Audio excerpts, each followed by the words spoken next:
आरोग्य में जैसे गैस हर व्यक्ति की होती है, लेकिन इस विषय पर कोई भी आपस में बात नहीं करना चाहता।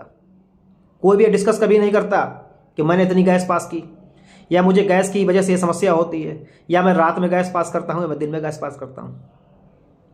जी हाँ मित्रों, मैं डॉक्टर अमित कुमार पाठक, आरोग्य में जैतक क्लिनिक। आज हम जिस विषय पर बात करना चाहते हैं वह विषय है गैस, यानी कि अम्लपित्त, जिसको हम आयुर्वेद की भाषा में अम्लपित्त भी कहते हैं। यह बात, यह विकार का जब रूप धारण कर लेता है तो उसको हम साधारण बोलचाल की भाषा में एक दूसरे से गैस कहते हैं। मेरे पास यदि 100 मरीज आते हैं तो 100 में से 90 मरीज यह कंप्लेंट अवश्य करते हैं, डॉक्टर साहब गैस की गोली डाल दीजिएगा, मुझे गैस की समस्या रहती है। यानी उनका मुख्य मर्ज तो दूसरा रहता है, लेकिन एक साइड में मर्ज गैस लगभग सभी में कॉमन होता है। हम भारतीयों में गैस की समस्या कुछ अधिक ही है। यह क्यों है, इसका क्या कारण है, अभी मैं आगे इस विषय पर आऊँगा। तो मित्रों, गैस के विषय में आज हम यहाँ पर चर्चा करेंगे। सबसे महत्वपूर्ण प्रश्न, गैस बनती क्यों है। तो हम जो खाना खाते हैं उसके साथ में जो हमने कवर मुंह में रखा और उसको जल्दी जल्दी चबाया या फटाफट पानी पिया, उसके साथ में हम बहुत सारी अमाउंट ऑफ गैस भी अपने स्टमक में अब्जॉर्ब कर लेते हैं। तो मुख्य रूप से गैस का हमारे स्टमक के अंदर जाने का यही कारण होता है। गैस पानी के पीने वाले पानी को साथ में पहुंच सकती है, हम खाना खाते हैं उस खाने के साथ में पहुंच सकती है। जब यही गैस हमारे पेट के भीतर पहुंच जाती है तो जब सबसे पहले ये अमाउंट ऑफ फूड या जो कुछ भी हमारे स्मॉल इंटेस्टाइन में पहुंचता है, वहां पर जिसका ऑब्जर्वेशन जिस तरीके से हो जाता है तो वो हमारे साथ डकार के रूप में बाहर आती है। एक डकार जिसके द्वारा हमारी गैस पास होती है। बहुत लोगों को डकारें ज़्यादा आती हैं, बहुत लोगों को कम आती हैं, लेकिन स्मॉल इंटेस्टाइन पे जो भी चीज़ ज़्यादा हो जाती है जाकर के और जिसका वहीं पर पोषण हो जाता है वो ऊपर के द्वारा, हमारे मुंह के द्वारा डकार के रूप में बाहर निकल जाती है। लेकिन वह फूड जो कि स्मॉल इंटेस्टाइन में उस तरीके से टूट नहीं पाता, वो हमारे लार्ज इंटेस्टाइन में पहुंच जाता है, यानी बड़ी आंत में। बड़ी आंत में पहुंचने के बाद, बड़ी आंत यानी जिसको हम कोलन भी कहते हैं, ठीक है, तो जो हमारे वहाँ पर पहुँच जाता है, वहाँ पर उसमें कार्बोहाइड्रेट जो होता है, उस कार्बोहाइड्रेट को वहाँ पर मौजूद बैक्टीरिया तोड़ते हैं। जब उस कार्बोहाइड्रेट को वहाँ पर मौजूद बैक्टीरिया तोड़ते हैं तो उसके टूटने से भी गैस बनती है, जो कि एक बड़ा अमाउंट भी हो सकती है। और वह अमाउंट ऑफ गैस जो कि लार्ज इंटेस्टाइन में उस बैक्टीरिया के द्वारा थोड़ा कार्बोहाइड्रेट तोड़कर बनाया गया और वह अगर हेल्दी शुगर का रूप नहीं धारण कर पाया तो वह हमारे नीचे के भाग से, यानी गुदा मार्ग से, लैट्रिन के साथ या फिर ऐसे ही जिसको हम फार्ट कहते हैं उसके रूप में बाहर निकलता है। ये आवाज़ के दास भी हो सकता है, ये बदबूदार भी हो सकता है, ये कई तरीके हो सकता है, लेकिन जो भी गैस लार्ज इंटेस्टाइन से पास होती है वो जाकर के एक फाल्ट के रूप में हमारे शरीर से बाहर निकलती है।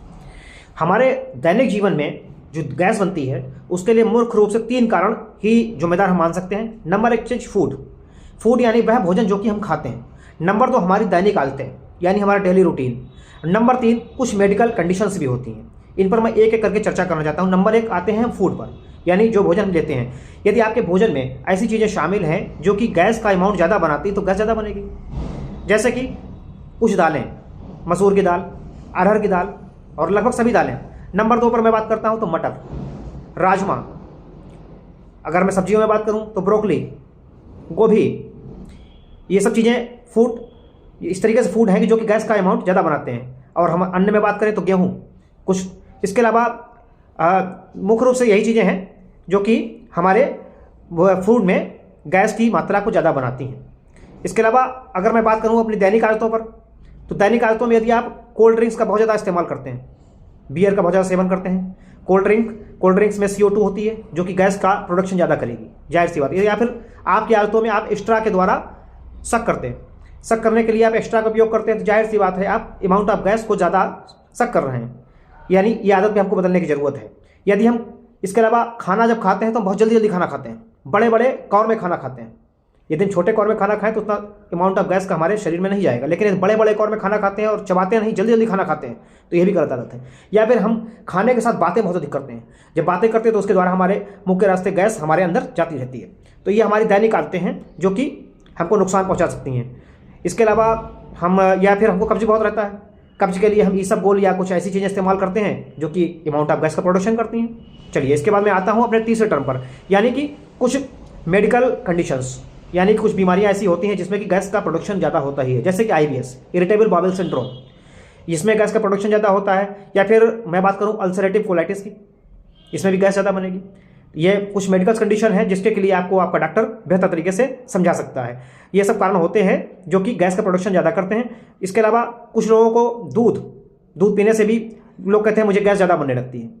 दूध पीने से भी गैस ज़्यादा बनने लगती है क्योंकि दूध में लैक्टोज शुगर होती है और आपके बॉडी में यदि या आंत में लैक्टेज एंजाइम नहीं है तो वह उस लैक्टोज शुगर को अच्छे तरीके से ब्रेक नहीं कर पाता है, जिससे के द्वारा कब्ज रह सकता है या गैस बन सकती है। तो यह सब प्रमुख कारण हैं हमारे दैनिक जीवन में जो कि गैस के प्रोडक्शन के लिए अधिक जिम्मेदार होते हैं। चलिए अब मैं आता हूँ कि यदि हमको गैस होती तो हमारे लक्षण क्या प्रकट हो सकते हैं। ये लक्षण लगभग सभी लोगों में कॉमन होते हैं। जैसे कि यदि गैस का अमाउंट बहुत ज़्यादा है तो हमें पेट फूला फूला महसूस होगा।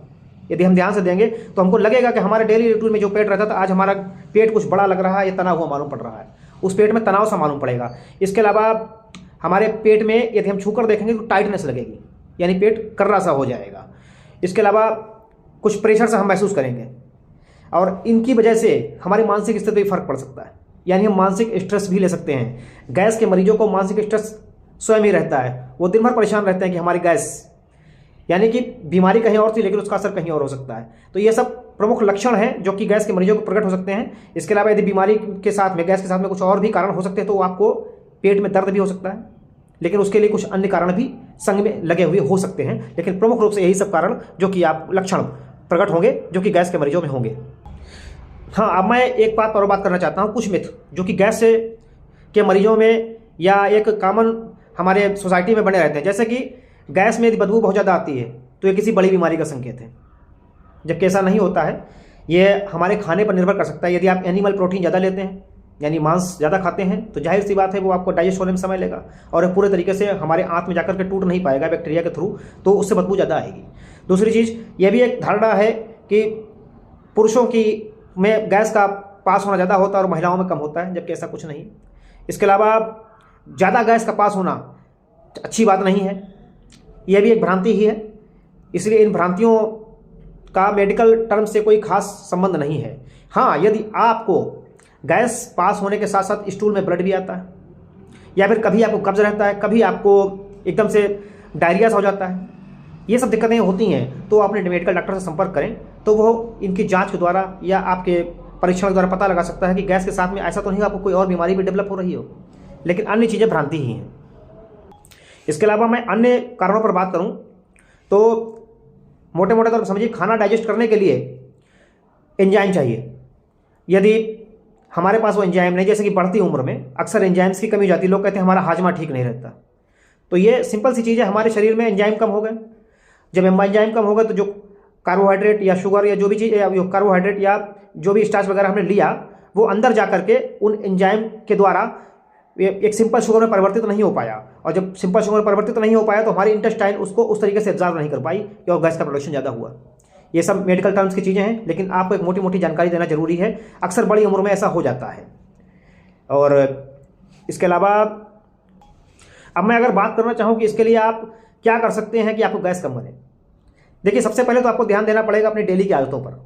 हाँ, कुछ महत्वपूर्ण चीज़ें मैं बता सकता हूँ आपको। जैसे कि यदि आपको लगता है आपको गैस बहुत ज़्यादा बन रही है तो सबसे पहले तो आप मिल्क प्रोडक्ट का बहिष्कार कर दें, यानी दूध से बनी वस्तुएं मत लें, क्योंकि दूध बहुत लोगों को डाइजेस्ट नहीं होता है। उसका कारण मैं आपको पहले ही बता चुका हूँ। तो दूध की प्रोडक्ट का बहिष्कार करें, डेयरी प्रोडक्ट का बहिष्कार करें, आप डेयरी प्रोडक्ट का इस्तेमाल ना करें। हो सकता है उसके बाद आपको लगे कि आपको गैस बनना कम हो गया, लेकिन यदि आपको लगता है आपने दूध या मिल्क प्रोडक्ट छोड़ दिए उसके बाद भी आपको गैस की बहुत बड़ी समस्या है, तो फिर आप यदि कुछ और हैबिट्स रखते हैं, जैसे कि कोल्ड ड्रिंक बहुत ज़्यादा पीते हैं, CO2 वगैरह डायरेक्ट आप लेते हैं, तो इसको भी आपको छोड़ना पड़ेगा। इसके अलावा अपनी डेली आदतों में परिवर्तन लाएं, जैसे कि आप जो भी खाना खाएं उसको छोटे छोटे कौरों में खाएं, चबाकर खाएं, खाना खाते समय बात ना करें। ये सब आपकी डेली रूटीन है। आप सुबह टहलें, गुड हैबिट्स को अपनाएं और बैड हैबिट्स को छोड़ें। इससे आप अपनी गैस की समस्या में काफ़ी हद तक मुक्ति पा सकते हैं। इसके अलावा गैस को देखिए, गैस बहुत बड़ी बीमारी नहीं है, लेकिन यदि आप इसके स्ट्रेस को अपने दिमाग पर हावी कर देंगे तो ये छोटी चीज़ बहुत बड़ी चीज़ बन सकती है। इसीलिए समझने की ज़रूरत है, गैस हम सभी के हैं और हम सभी को गैस होती है, किसी को कम किसी को ज़्यादा, इसलिए इसमें बहुत ज़्यादा टेंशन लेने की आवश्यकता नहीं है। अब चूँकि वीडियो काफ़ी लंबा हो रहा है तो लास्ट में आपसे, चूँकि मैं एक आयुर्वेदाचार्य हूँ तो मैं आपको अधिक दवाएं तो नहीं, लेकिन एक दो साधारण दवाओं का नाम अवश्य बताना चाहूँगा, जिससे कि आपको यह ना लगे कि ये वीडियो देखकर हमें कुछ हासिल नहीं हुआ। मित्रों, यदि आपको साधारण गैस से कोई खास समस्या नहीं रहती है तो आप आयुर्वेद के में हमारे द्वारा जो बताई गई एक दवा है हिंगवाष्टक चूर्ण। आप हिंगवाष्टक चूर्ण और साथ में शंख भस्म, हिंगवाष्टक चूर्ण की मात्रा 3 भाग और शंख भस्म की मात्रा 1 भाग, यानी 3:1 या 4:1 भी आप रख सकते हैं, में आग पर मिला करके एक सस्पेंशन बना लें और उसको सुबह शाम आधा चम्मच की मात्रा में, आधा से 1 चम्मच गुनगुने पानी के साथ, हल्के गुनगुने जल के साथ सेवन करें। इसके द्वारा आप अपनी गैस की समस्या से काफ़ी हद तक निजात पा सकते हैं। यदि आप सस्पेंशन के रूप में कोई चीज़ पीना चाहते हैं तो एक आयुर्वेद की बहुत अच्छी कंपनी है दूध पातेश्वर के द्वारा बनाया हुआ अम्लपित्र सस्पेंशन, अम्लपित्र मिश्रण आप सुबह शाम खाना खाने से पहले 2 चम्मच लें। इससे भी आपको अपनी गैस या जलन, हार्ट बर्न की समस्या से काफ़ी हद तक निजात मिल सकती है। हार्ट बर्न की समस्या भी होती है, जलन होती है यहाँ पर एसिडिटी। इसका कारण ये होता है कि हमारे नीचे का बाल ढीला हो जाता है, जिसकी वजह से एसिड रिफ्लेक्स होता है। उस पर मैं किसी टाइम एक सेपरेट वीडियो अलग से बनाऊंगा। तो मित्रों, यही मुख्य बातें थी एक ऐसे विषय पर जो हम सभी में जिसकी मात्रा कम या ज़्यादा है, लेकिन हम सभी उस पर बात नहीं करते हैं। एक हेल्दी डिस्कशन इस पर होना चाहिए था, इसीलिए मैंने आज इस पर आपके द्वारा एक बात करने का प्रयास किया और गैस के मर्ज को समझाने का प्रयास किया। उम्मीद करता हूं कि आप सभी को हमारा यह प्रयास पसंद आया होगा और आप अपने इसी प्रकार हमको प्रोत्साहित करते रहेंगे। जय हिंद, जय भारत, आरोग्यमेव जयते।